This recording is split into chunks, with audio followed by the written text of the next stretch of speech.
नमस्कार दोस्तों, अपनी पाठशाला चैनल पर आप सभी का हार्दिक स्वागत है। कैसे हो आप सभी? आशा करता हूँ कि आप सभी स्वस्थ होंगे, मस्त होंगे और निरंतर अपनी पढ़ाई में लगे हुए होंगे। तो मित्रों, मैं हाजिर हूँ अजमेर के चौहानों का इतिहास का ये भाग नंबर 7 लेकर के। और पिछली कक्षा में हमने अध्ययन किया था पृथ्वीराज चौहान और संयोगिता स्वयंवर तथा पृथ्वीराज से संबंधित महत्वपूर्ण तथ्यों को लेकर के। और आज की कक्षा में हम चर्चा करने वाले हैं मोहम्मद गोरी और पृथ्वीराज चौहान के मध्य लड़े गए तराइन के दोनों युद्धों को लेकर के। लेकिन मित्रों, आप सभी से अनुरोध, अगर आप हमारे चैनल पर नए हो तो हमारे चैनल को लाइक कीजिए, सब्सक्राइब कीजिए तथा अधिक से अधिक अपने मित्रों तक शेयर कीजिए। तो मित्रों, बात करें आज के पहले प्रश्न की। पृथ्वीराज ने मोहम्मद गोरी के बीच में कब से युद्ध जारी रहे? यानी पृथ्वीराज व मोहम्मद गोरी के बीच में कब से युद्ध जारी रहे? तो इसका सही उत्तर होगा 1186 से लेकर के 1192 ईस्वी तक। मित्रों, याद रखिएगा कि दूसरी बार जब पृथ्वी मोहम्मद गोरी अफगानिस्तान से होते हुए पाकिस्तान और पाकिस्तान से पंजाब के रास्ते से भारत में प्रवेश किया और 1186 से लेकर के 1192 के मध्य पृथ्वीराज ने गजनी के शासक मोहम्मद गोरी को कई बार हराया। इस प्रकार उनके जो युद्ध थे वो 1186 से ही शुरू हो गए थे। बात करें आज के अगले प्रश्न की। हमीर महाकाव्य के अनुसार पृथ्वीराज ने गोरी को कितनी बार हराया? हमीर महाकाव्य के अनुसार पृथ्वीराज तृतीय ने मोहम्मद गोरी को कितनी बार युद्ध में हराया? तो इसका सही उत्तर होगा 7 बार। बात करें अगले प्रश्न की। पृथ्वीराज रासों में गोरी के हारने का उल्लेख है, यानी चंद्रबरदाई द्वारा रचित पृथ्वीराज रासों में मोहम्मद गोरी की कितनी बार हारने का उल्लेख मिलता है? तो इसका सही उत्तर होगा 21 बार। मित्रों, यानी हमीर महाकाव्य में गोरी के हारने का मात्र 7 बार उल्लेख मिलता है और पृथ्वीराज रासों में गोरी के हारने का जो उल्लेख है वो 21 बार है। अगर ये प्रश्न पूछा जाए कि पृथ्वीराज प्रबंध में पृथ्वीराज के द्वारा गोरी को हराने का कितनी बार उल्लेख है, तो 8 बार। और प्रबंध चिंतामणि की बात करें तो 23 बार मोहम्मद गोरी के हारने का उल्लेख है। बात करें अगले प्रश्न की। पृथ्वीराज चौहान और मोहम्मद गोरी के मध्य कितने बड़े युद्ध हुए? पृथ्वीराज चौहान और मोहम्मद गोरी के मध्य कितने बड़े युद्ध लड़े गए? तो इसका सही उत्तर होगा 2 युद्ध। यानी पृथ्वीराज और मोहम्मद गोरी के बीच में जो बहुत से युद्ध लड़े गए, लेकिन इन अनेक युद्धों में से जो तराइन के 2 युद्ध है 1191 ईस्वी और 1192 ईस्वी के, ये 2 बड़े युद्ध महत्वपूर्ण युद्ध माने जाते हैं।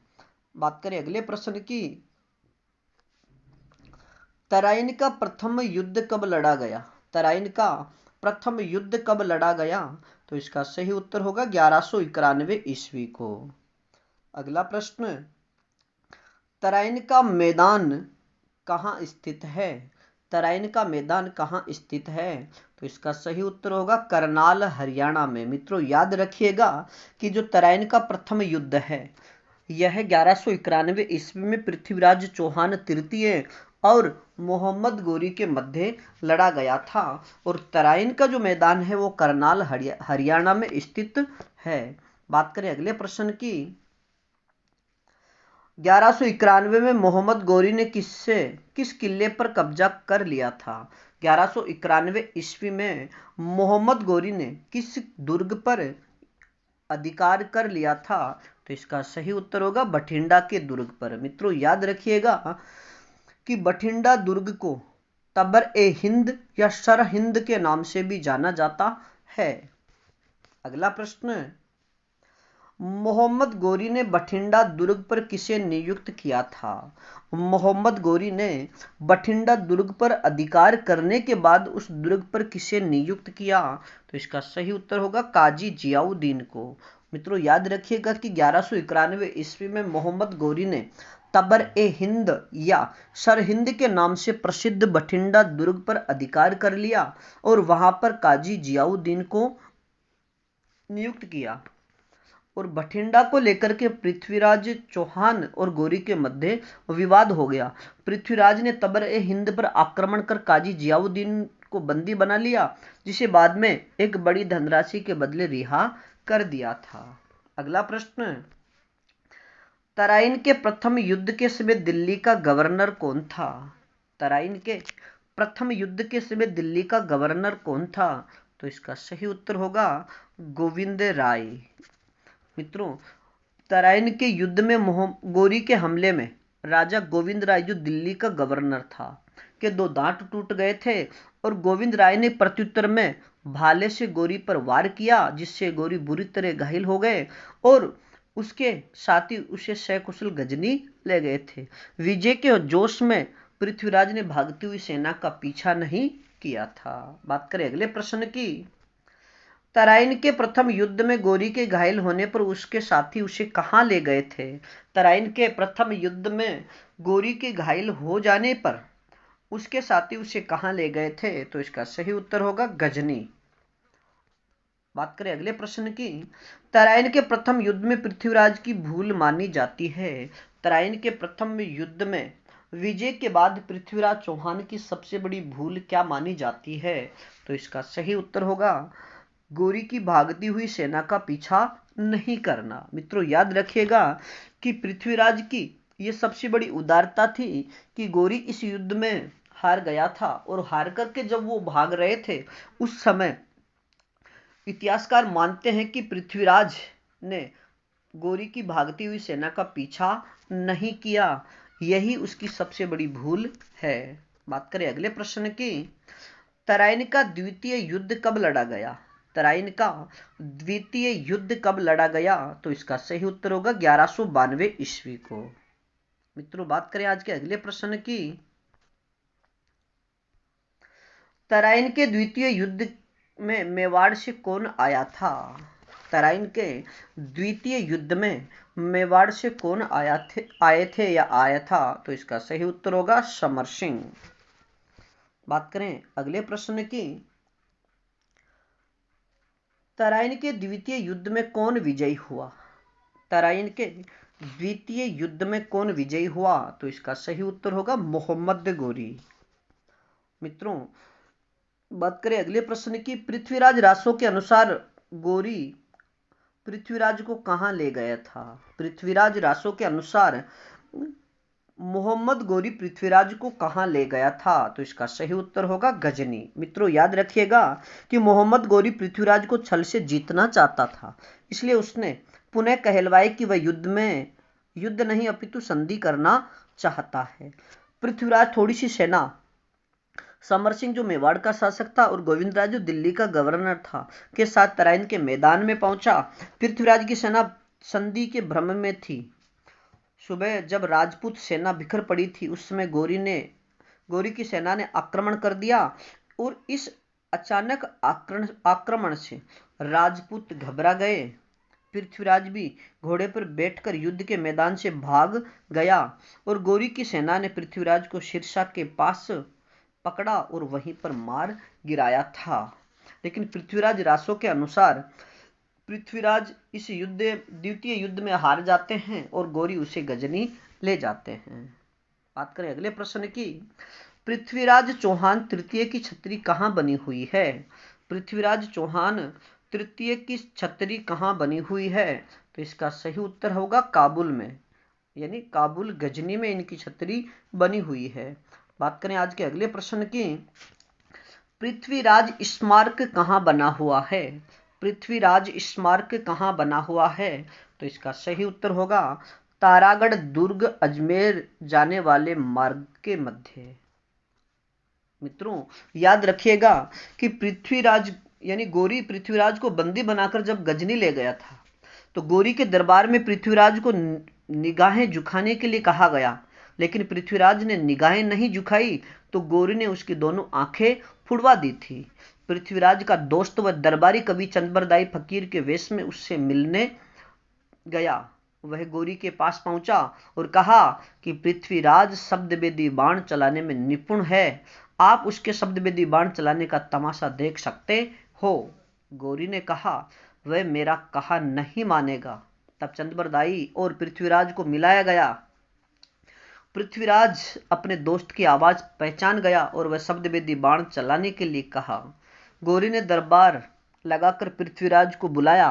तब चंद्रबरदाई ने एक दोहा कहा, 4 बांस 24 गज, 8 अंगुल प्रमाण, ताऊ ऊपर सुल्तान है, मत चूके चौहान। तो पृथ्वीराज ने शब्दवेदी बाण से गौरी को मार गिराया। चंद्रबरदाई ने पृथ्वीराज की तृतीय की कटार से हत्या कर स्वयं भी आत्महत्या कर ली। ऐसा वर्णन चंद्रबरदाई द्वारा रचित पृथ्वीराज रासों में मिलता है। बात करें अगले प्रश्न की। पृथ्वीराज की पराजय का कारण क्या था? पृथ्वीराज की पराजय का कारण क्या था? तो इसका सही उत्तर होगा मोहम्मद गौरी की कुशल युद्ध नीति। बात करें अगले प्रश्न की। भारत में मुस्लिम साम्राज्य का प्रारंभ कब से माना जाता है? भारत में मुस्लिम साम्राज्य का प्रारंभ कब से माना जाता है? तो इसका सही उत्तर होगा तराइन के द्वितीय युद्ध के बाद में। अगला प्रश्न, भारत में मुस्लिम साम्राज्य का संस्थापक किसे माना जाता है? भारत में मुस्लिम साम्राज्य का संस्थापक किसे माना जाता है? तो इसका सही उत्तर होगा मोहम्मद गौरी को। अगला प्रश्न, गौरी किसे भारत का साम्राज्य सौंपकर गजनी चला गया था? गौरी किसे भारत का साम्राज्य सौंपकर गजनी चला गया था? तो इसका सही उत्तर होगा कुतुबुद्दीन ऐबक को। मित्रों याद रखिएगा कि तराइन के द्वितीय युद्ध से भारत में स्थायी मुस्लिम साम्राज्य का प्रारंभ हुआ और मोहम्मद गौरी भारत में मुस्लिम साम्राज्य का संस्थापक बना। उसने धीरे धीरे कन्नौज, गुजरात, बिहार सहित उत्तरी भारत पर अधिकार कर लिया और विजित क्षेत्र अपने गुलाम कुतुबुद्दीन ऐबक को सौंपकर गजनी लौट गया और भारत में दिल्ली सल्तनत की शुरुआत हुई। अगला प्रश्न, भारत में गुलाम वंश का प्रथम शासक कौन माना जाता है? भारत में गुलाम वंश का प्रथम शासक कौन माना जाता है? तो इसका सही उत्तर होगा कुतुबुद्दीन ऐबक। अगला प्रश्न, राय पिथौरा के नाम से किसे जाना जाता है? राय पिथौरा के नाम से किसे जाना जाता है? तो इसका सही उत्तर होगा पृथ्वीराज तृतीय को। अगला प्रश्न, पृथ्वीराज चौहान के दरबारी विद्वान कौन थे? पृथ्वीराज चौहान के दरबारी विद्वान कौन थे? तो इसका सही उत्तर होगा चंद्रबरदाई, जयानक, जनार्दन, विद्यापति आदि। अगला प्रश्न, पृथ्वीराज ने पिथौरागढ़ किले का निर्माण कहां पर करवाया था? पृथ्वीराज ने पिथौरागढ़ दुर्ग का निर्माण किसने करवाया था? तो इसका यानी पृथ्वीराज ने पिथौरागढ़ किले का निर्माण कहां करवाया था? तो इसका सही उत्तर होगा दिल्ली में। अगला प्रश्न, पृथ्वीराज के घोड़े का नाम क्या था? पृथ्वीराज चौहान तृतीय के घोड़े का नाम क्या था? तो इसका सही उत्तर होगा नाट्यरंभा। अगला प्रश्न, पृथ्वीराज चौहान तृतीय के पुत्र का नाम क्या था? पृथ्वीराज चौहान के पुत्र का नाम था तो गोविंदराज और हरिराय। मित्रों याद रखिएगा कि तराइन के द्वितीय युद्ध के साथ ही अजमेर में चौहानों की शक्ति समाप्त हो गई। अजमेर में मुस्लिम साम्राज्य की नींव पड़ी। युद्ध के बाद गौरी ने अजमेर गोविंदराज जो पृथ्वीराज तृतीय का पुत्र था को लौटा दिया, लेकिन पृथ्वीराज के भाई हरिराज ने, मित्रों ये गलत प्रिंट हुआ है, यहाँ हरिराय इनके भाई थे पृथ्वीराज के। पृथ्वीराज के पुत्र का नाम केवल गोविंदराज है। तो पृथ्वीराज के भाई हरिराज ने गोविंद को अजमेर से भगा दिया था। अगला प्रश्न, ख्वाजा मोइनुद्दीन चिश्ती किसके साथ भारत आए? ख्वाजा मोइनुद्दीन चिश्ती किसके साथ भारत आए? तो इसका सही किसके समय भारत आए? तो पृथ्वीराज चौहान तृतीय के समय, और साथ की बात करें तो मोहम्मद गौरी के साथ। अगला प्रश्न, मोहम्मद गौरी ने जयचंद को कब हराया? मोहम्मद गोरी ने जयचंद को कब हराया? तो इसका सही उत्तर होगा 1194 ईस्वी में चंदावर के युद्ध में। अगला प्रश्न, रणथंबोर में चौहान वंश की स्थापना किसने की? रणथंबोर में चौहान वंश की स्थापना किसने की? तो इसका सही उत्तर होगा गोविंद राज ने। और मित्रों याद रखिएगा कि गोविंद राज पृथ्वीराज चौहान के पुत्र थे। तो आज के लिए इतना ही, बाकी फिर मिलेंगे एक नए टॉपिक के साथ में। और अगला अपना जो टॉपिक होगा वह होगा रणथंबोर का चौहान वंश। तब तक आप अपने अध्ययन में जुटे रहिए, और इस श्रृंखला में किसी प्रकार की कोई त्रुटि हो तो आप हमें कमेंट्स में जरूर बताइए। धन्यवाद।